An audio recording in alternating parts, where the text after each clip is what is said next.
NATO obejmujące 31 państw, a niedługo ze Szwecją 32, liczy ogółem ponad 3,5 miliona aktywnych żołnierzy, 1 700 000 rezerwy oraz około 740 000 jednostek paramilitarnych.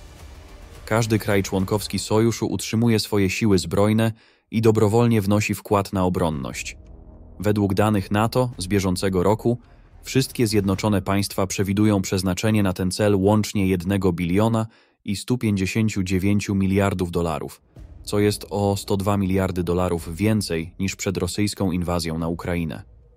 Planowane wydatki obronne wszystkich państw sojuszu w 2024 roku mają wynosić 2,71% łącznego PKB wszystkich członków paktu. Rosja, licząca około 145 milionów mieszkańców, ma ponad 830 000 żołnierzy na służbie, 250 000 rezerwistów oraz tyle samo jednostek paramilitarnych.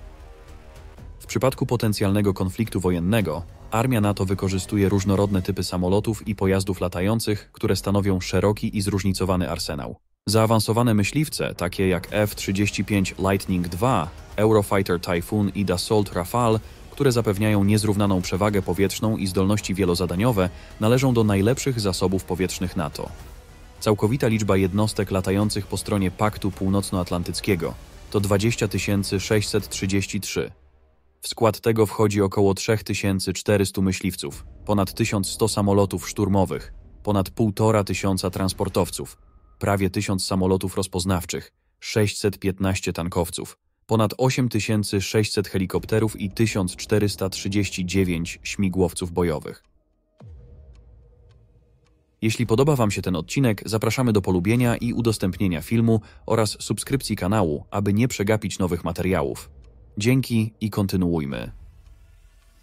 Rosja liczy natomiast około 4200 jednostek latających, w tym 773 myśliwce, 744 samoloty szturmowe, 444 transportowce, prawie 150 rozpoznawczych, 19 tankowców, 1531 helikopterów i 537 śmigłowców bojowych. Wśród najnowocześniejszych rosyjskich samolotów należy wyróżnić przede wszystkim wielozadaniowe myśliwce Su-35 i Su-57, który jest zdolny do uzyskiwania przewagi zarówno w powietrzu, jak i atakowania celów na lądzie oraz na wodzie. Głównym filarem uzbrojenia lądowego NATO są przede wszystkim Stany Zjednoczone Ameryki Północnej i ich gigantyczna liczba czołgów. Dysponują około 1400 aktywnych pojazdów oraz ponad 6100 M1 w rezerwie. Niektóre kraje sojuszu, takie jak Grecja, Turcja i Polska, również dysponują znacznymi flotami czołgów, zwłaszcza po przeprowadzonych modernizacjach sił zbrojnych. Całkowita liczba czołgów bojowych po stronie Paktu Północnoatlantyckiego to 12 408, ponad 1 000 000 pojazdów opancerzonych, ponad 4,5 tysiąca artylerii samobieżnej, 6554 artylerii przeciwlotniczej i prawie 3300 samobieżnych wyrzutni rakietowych. Po stronie rosyjskiej znajdziemy 12 566 czołgów bojowych, ponad 151 000 pojazdów opancerzonych, prawie 6600 artylerii samobieżnej, 4336 artylerii przeciwlotniczej i prawie 3900 samobieżnych wyrzutni rakietowych. Wśród rosyjskich czołgów prym wiodą zmodernizowane T-80 z m.in. lepszym silnikiem i uprawnionym działem 125 mm oraz model T-90, wyposażony w elektroniczny system zakłócający działanie wrogiej amunicji. Czy chcielibyście obejrzeć oddzielny odcinek poświęcony wyłącznie poszczególnym broniom NATO bądź Rosji? Dajcie znać w komentarzu. Siły morskie NATO obsługują wysoko rozwinięte statki posiadające zdolność zwalczania okrętów podwodnych, systemy obrony przeciwrakietowej i najnowocześniejsze czujniki. Wkrótce zostaną wzmocnione przez największą flotę na Bałtyku, czyli Szwecję, dysponującą bardzo dobrze rozwiniętą marynarką wojenną. Całkowita liczba jednostek morskich po stronie Paktu Północnoatlantyckiego to 2151.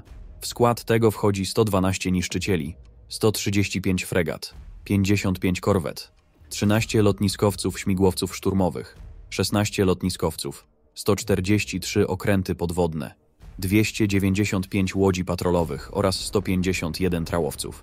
Do topowych okrętów NATO należy zaliczyć nowoczesne brytyjskie lotniskowce HMS Queen Elizabeth i amerykańskiej marynarki na czele z okrętami typu Nimitz o napędzie atomowym. Rosja dysponuje łączną liczbą prawie 600 jednostek pływających. Znajdziemy w nich 15 niszczycieli, 11 fregat, 86 korwet, 1 lotniskowiec, 70 okrętów podwodnych, 59 łodzi patrolowych oraz 49 trawowców. Trzonem rosyjskiej marynarki są nowoczesne okręty podwodne, a w szczególności typu Borei z napędem atomowym wyposażone w rakietowe pociski balistyczne oraz podobny typu Jasen. Głównym źródłem potencjału nuklearnego sojuszu jest broń jądrowa państw członkowskich, zwłaszcza Stanów Zjednoczonych, które dysponują największym i najbardziej zróżnicowanym arsenałem wśród nich. Koncepcja strategiczna, czyli polityka nuklearna NATO, kładzie duży nacisk na koncepcję zbiorowej obrony i odstraszania. Organizacja nie wydaje jednak jawnych gróźb ani ogłoszeń dotyczących jego możliwego użycia. Zamiast tego przyjmuje politykę strategicznej dwuznaczności. Łączna liczba głowic atomowych NATO po zsumowaniu posiadanej ilości Stanów Zjednoczonych, Francji i Wielkiej Brytanii wynosi 5943. Rosja posiada jeden z największych i najbardziej zróżnicowanych arsenałów nuklearnych na świecie, wyposażony m.in. w międzykontynentalne rakiety balistyczne, pociski balistyczne wystrzeliwane z okrętu podwodnego i bombowce strategiczne. Idea eskalacji w celu deeskalacji, która zakłada, że Moskwa zachowuje prawo do rozmieszczenia broni nuklearnej w reakcji na atak konwencjonalny zagrażający życiu narodu. Rosyjskie wojsko wykorzystuje broń nuklearną jako główne narzędzie strategicznego odstraszania potencjalnych wrogów, zwłaszcza NATO, i posiada w sumie 5977 głowic. Podsumowując, wszystkie wydatki krajów członkowskich NATO na obronność przewyższają rosyjskie. Liczba aktywnych żołnierzy po stronie sojuszu to 3,5 miliona w stosunku do prawie 831 tysięcy Kremla. Łączne zdolności wojskowe państw Paktu Północnoatlantyckiego pod względem posiadanych samolotów są niemal 5-krotnie większe. Podobnie sytuacja ma się z siłami morskimi, gdzie przewaga ta wynosi prawie 4:1. Możliwości w zakresie naziemnych wozów bojowych Moskwy są jednak bardziej konkurencyjne.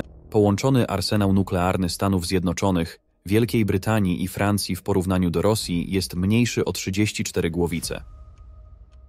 Jak myślicie, czy konflikt pomiędzy NATO a Rosją jest realny i państwa członkowskie sojuszu będą w stanie odeprzeć atak? Czekamy na Wasze komentarze. Jeśli podobał się Wam ten odcinek, zapraszamy do polubienia i udostępnienia filmu oraz subskrypcji kanału, aby nie przegapić kolejnych. Dzięki i do zobaczenia już wkrótce.